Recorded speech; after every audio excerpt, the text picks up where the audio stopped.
soldiers whose lives and deaths can tell us something about the conflict.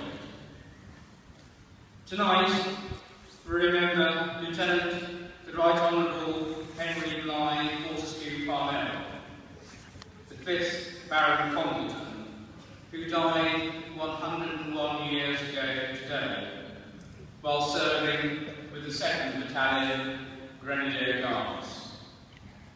He inherited the title whilst at school at Eton in 1906, and then went up to New College, Oxford, where he was the Master of Bees.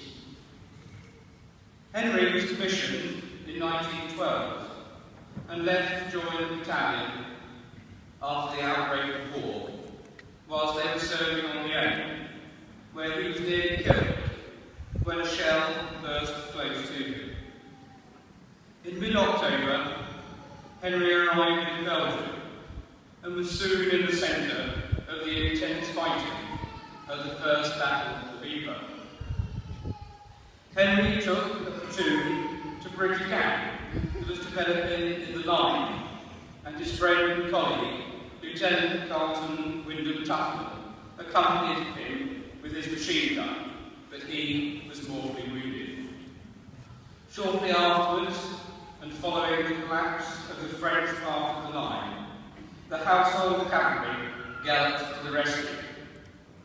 As soon as they were close, the men dismounted, fixed bayonets, and charged the enemy.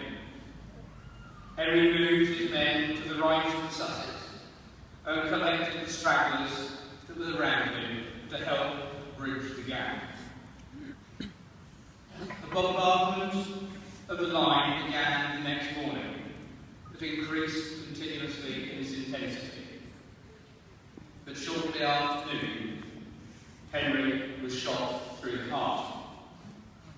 He was buried by his friends and comrades in Zillebeke churchyard, where his body rests today. He was the first peer of the realm to be killed during the war. His brother, Lieutenant the Honourable William Parnell, MC, was killed on the 25th of September 1916 and is buried in Guard Cemetery, Lesbos, on the Somme. And in addition, 4 of his cousins also gave their lives during the First World War.